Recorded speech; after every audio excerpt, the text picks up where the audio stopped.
नमस्कार दोस्तों, मैं हूं जितेन पाटीदार। आर्यभट्ट एकेडमी ग्रुप में आप सभी दोस्तों को स्वागत है। आज हम संधि में पार्ट 4 के रूप में वृद्धि संधि के एक टॉपिक पढ़ने जा रहे हैं, जिसमें मैंने परिभाषा यहाँ पर लिख रखी है कि वृद्धि संधि को समझ लेते हैं। मैंने आपको पहचान उसकी भी बता दी कि दो मात्रा वाले शब्द या मात्रा में वृद्धि, या अगर इसे एक सिंबल के रूप में देखें तो ये वाला अगर शब्द आ रहा है तो वहां पर जो है वृद्धि संधि होगी। अब हम बात करें इसकी डेफिनेशन परिभाषा की, तो मैं परिभाषा क्लियर कर देता हूं कि अ और आ के बाद यहां लिख रखी मैंने अ और आ के बाद ए या ए आए तो दोनों के मेल से ए हो जाता है, मतलब दोहरी मात्रा लग जाती है। तथा अ और आ के बाद ओ या ओ आए तो दोनों के मेल से औ हो जाता है। तो यहां पर मैं इसे क्लियर कर देता हूं कि दो मात्रा वाले शब्द या मात्रा में वृद्धि संधि का ही पहचान है।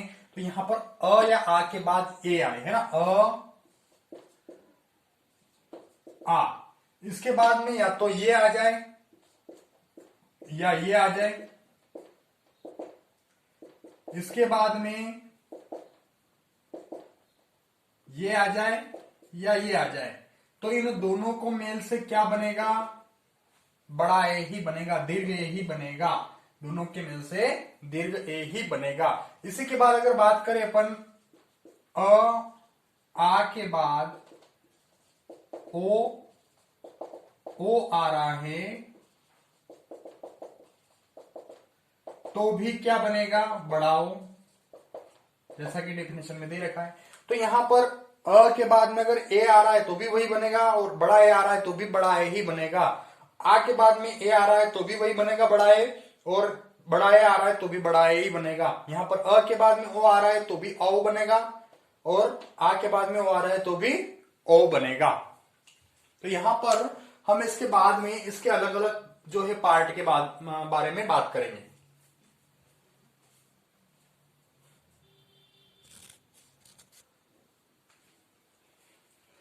तो दोस्तों, वृद्धि संधि के पार्ट की बात करें हम तो इसके पार्ट बनेंगे 8 पार्ट के अलावा इसमें कोई सी भी संधि विशेष नहीं बनेगी।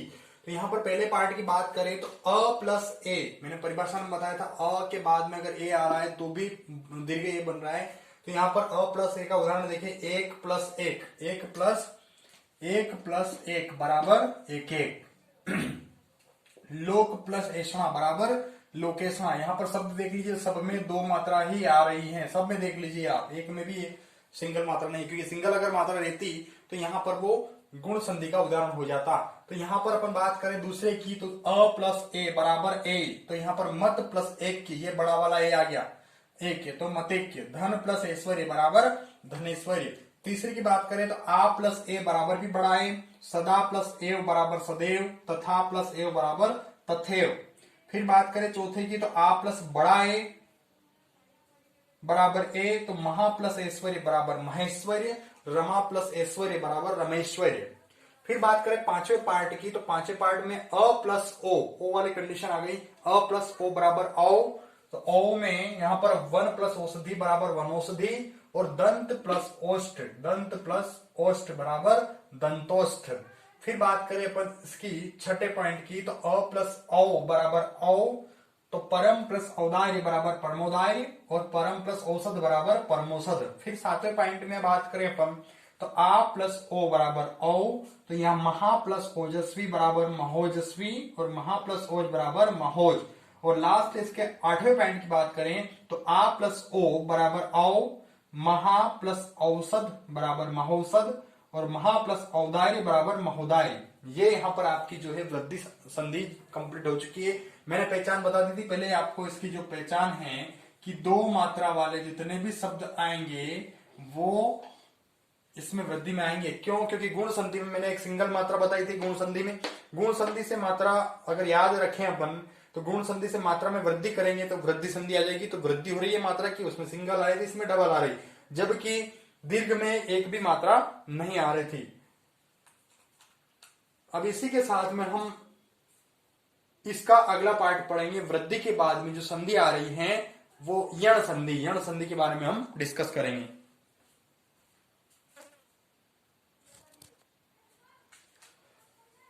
यहां पर बात करते हैं हम यण संधि की।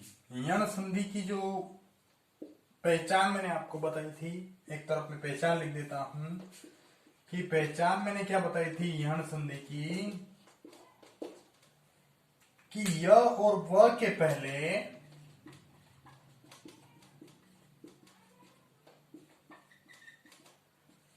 कटे हुए शब्द,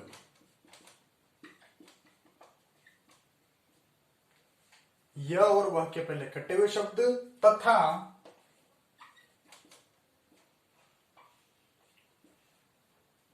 त्रि वाले शब्द, ये शब्द जिसमें भी आ रहे हैं वहां पर कौन सी संधि होगी, हमारे पास जो है दे रखी है वो यण संधि होगी। तो यहां पर इसकी बात करें हम परिभाषा की, तो यदि ई उ और ऋषि, यदि ई उ और ऋषि के बाद भिन्न स्वर, मतलब दूसरा कोई सा भी स्वर आ जाना चाहिए, सेम स्वर में आना चाहिए। अगर सेम स्वर आ गया तो दीर्घ जो हो जाएगा, दीर्घ संधि में आ जाएंगे अपन, अगर समान स्वर आ गए तो। यहां पर ई उ और ऋषि के बाद भिन्न स्वर कोई सा भी आ जाए तो ई का क्या बन जाएगा, य। अगर ई के बाद में अ आ गया, जैसे ई के बाद में अ आ रहा है तो य बन गया है। फिर बड़ी ई के बाद में जो है, बड़ी ई के बाद में भी अगर आ रहा है तो भी यह बन जाएगा। फिर बाद में ई के बाद में अगर आ रहा है तो या बन जाएगा, ई के बाद में अगर उ आ रहा है तो यू बन जाएगा। तो यहां पर ई और ई का क्या बनेगा, य। इसके बाद में चाहे कोई से भी स्वर आए कोई फर्क नहीं पड़ेगा, लेकिन ये दोनों आने चाहिए आगे। ई के बाद में अगर य अ आ रहा है तो य बन रहा है, और ई के बाद में भी अगर आ रहा है तो य बन रहा है। तथा उ और उ, छोटा उ और बड़ा उ का व बन जाता है। मतलब इन दोनों के बाद में भी अगर दूसरे स्वर आ रहे हैं, जैसे आ रहा है तो वा, अ आ रहा है तो व, उ आ रहा है तो वु, ये आता है तो वह बन जाता है। तथा ऋषि के बाद में अगर भिन्न स्वर आ रहे हैं, ऋषि के बाद में अगर अ आ रहा है तो र बन जाएगा। अब र किस प्रकार का है, जैसे मैंने एक आपको गुण संधि में बताया था र, ये वाला र, लेकिन ये इसमें नहीं आएगा। इसमें र जो है ये नीचे वाला है, तो यहां पर वो अर था और यहां पर र है, तो ये आधा कटा हुआ र है। तो यहां पर ये त्रिशूल वाले जितने शब्द आएंगे, जैसे पित्रानुमति है ना, मात्राच्छा, पित्राज्ञा, ये वाले शब्द इसमें आ जाएंगे। तो यहां पर हम इसके आगे की बात करें तो इसके पार्ट इस प्रकार से बनेंगे कि ई प्लस अ बराबर य, तो अति प्लस अधिक बराबर क्या बन जाएगा, अत्यधिक। अति प्लस अल्प बराबर अत्यल्प। फिर बात करें इसकी दूसरे वाले की, ई प्लस आ बराबर या, यहां पर देखो आ की मात्रा है तो या लग गया। इति प्लस आदि बराबर इत्यादि, और अति प्लस आचार बराबर अत्याचार। फिर बात करें इसकी तो ई प्लस उ बराबर यू, छोटा उ है तो छोटी मात्रा लग गई। तो प्रति प्लस उपकार बराबर प्रत्युपकार, और अति प्लस उत्तम बराबर अत्युत्तम। इसके बाद में अगर बात करें हम इसके चौथे पॉइंट की, तो ई प्लस बड़ा उ, तो यहां पर देखो मात्रा बड़ी उ की लग गई है, तो नी प्लस ऊन बराबर न्यून, वी प्लस ऊह बराबर व्यूह। व्यूह वो चक्रव्यूह वाला व्यू है। फिर बात करें अगले पॉइंट की, तो ई प्लस ए बराबर ये। अब यहां पर ए की मात्रा है तो यहां पर एक की मात्रा लग गई ऊपर, तो प्रति प्लस एक बराबर प्रत्येक, अधि प्लस ऐसना बराबर अध्यसना। अब यहां पर कुछ बच्चों को डाउट ये रहेगा कि यहां पर एक मात्रा आ रही है ऊपर, यहां पर एक मात्रा आ रही है ऊपर, लेकिन यहां पर मात्रा एक आ रही है उसको न देखते हुए यहां पर जो वर्ड बन रहा है उसको देखा जाए। क्यों, क्योंकि यहां पर जो है शब्द कटे हुए शब्द से पहले आ रहा है, कटे हुए पर मात्रा लग रही है, इस कारण से ये हमेशा यण संधि में ही आएगा। कभी कभी रहता है कि एक मात्रा आ रही है तो कि गुण संधि में गिन लिया जाए, तो गुण संधि में ये नहीं बनेगी, तो यहां पर जो है ये किस में आएगी, यण में आएगी। फिर बात करें अधि प्लस ऐसना बराबर अध्यसना, इसमें भी एक ही मात्रा आ रही है, लेकिन यहां पर कटा हुआ शब्द आ रहा है, मैंने बताया था य और वह के पहले कटा हुआ शब्द। फिर बात करें ई और आ, तो या बड़ा ही आ रहा है और आ रहा है तो भी या ही बनेगा, तो देवी प्लस आगमन बराबर देव्यागमन, और सखी प्लस आगमन बराबर सख्यागमन। इसके आगे जो है पार्ट हम और देख लेते हैं।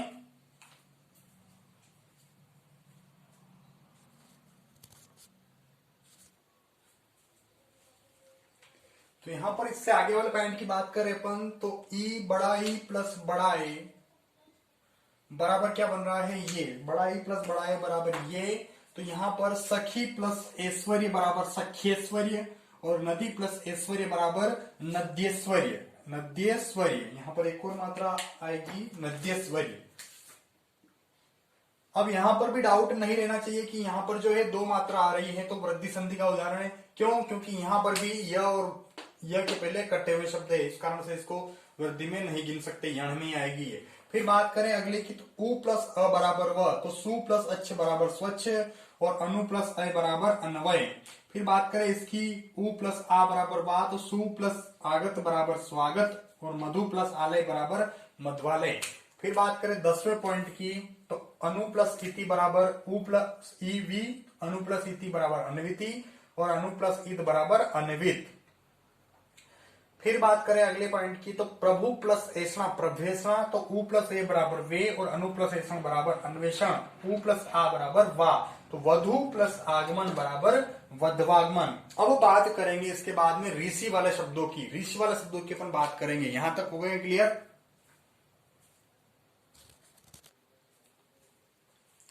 यहां पर बात करें हम ऋषि वाले शब्दों की, तो ऋषि वाले में देख लीजिए आप, री प्लस अ बराबर र बन गया। तो यहां पर ये जो र है ये कटा हुआ ही आएगा, र जो है ये आपको कटा हुआ ही आएगा। यहां पर ये र बनेगा, इस प्रकार से र बनेगा। तो यहां पर री प्लस अ बराबर र, सॉरी यही बनेगा, ये कट जाएगा, बीच में दोनों मिल जाएंगे। तो पितृ प्लस अनुमति बराबर पितृ अनुमति। यहां पर देखो मैंने बताया था त्रिशूल वाला जो र बनेगा वो त्रि बन गया, यहां पर ये त्र बन गया। फिर बाद में री प्लस आ बराबर रा, तो मात्र प्लस आज्ञा बराबर मात्राज्ञा, पितृ प्लस आज्ञा बराबर पितराज्ञा। फिर आता है ऋषि प्लस ई बराबर री, तो मात्र प्लस इच्छा बराबर मातृच्छा। ये आपकी जो है यण संधि कंप्लीट हो गई है। पहचान मैंने आपको बता ही दी थी कि कटे हुए शब्द य और व के पहले और ऋषि वाला जो र है वो त्र बन जाएगा, त्र वाले शब्द, ये सारे शब्द इसमें आएंगे। अब हम बात करते हैं अगली संधि अयादि संधि की और अंतिम संधि स्वर संधि का अंतिम भेद अयादि संधि की।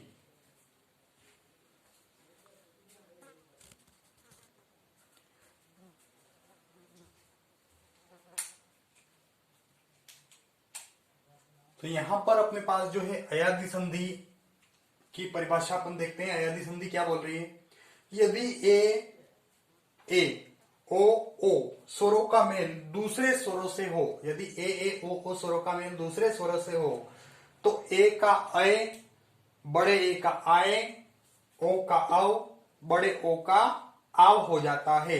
अब मैंने आपको इसकी पहचान जो है पहचान बताई थी कि पहचान क्या है इसकी, तो इसकी पहचान जो है वो है अय आय अव आ वाले शब्द।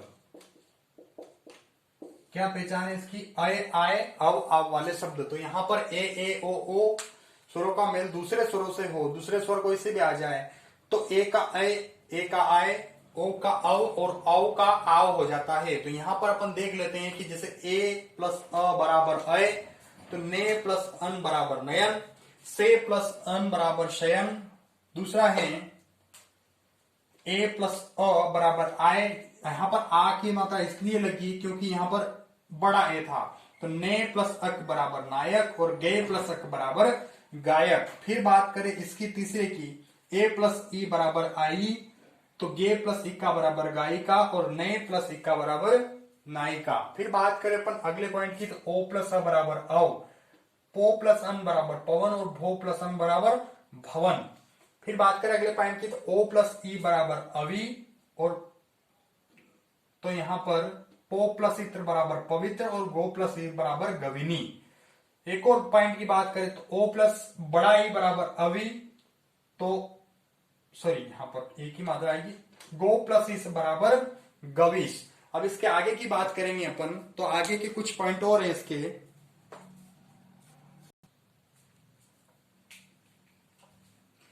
इसके बाद वाले पॉइंट को देखें अपन, तो यहां पर दे रहा है औ प्लस अ बराबर आव, तो पौ प्लस अन बराबर पावन बन जाएगा उदाहरण, और पौ प्लस अक बराबर पावक भी बन जाएगा ये।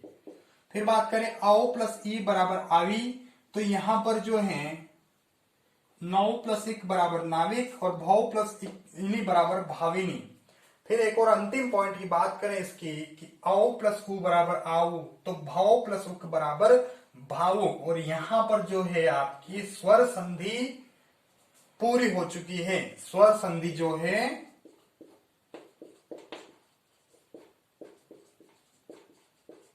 समाप्त हो चुकी है। इसके बाद में हम जो बाद में लेंगे, इसके बाद में वो व्यंजन संधि लेंगे, और व्यंजन संधि में भी अलग अलग इस प्रकार से टॉपिक पॉइंट बनाएंगे अपन, सब अलग अलग है, उसमें भी 7-8 पॉइंट है, तो उनको अलग अलग तरीके से हम क्लियर करेंगे। यहाँ पर दोस्तों अगर किसी को कुछ डाउट भी रहता है तो वो कमेंट बॉक्स में पूछ सकते हैं, या किसी को समझ में नहीं आ रहा है तो भी आप कमेंट बॉक्स में पूछ सकते हैं।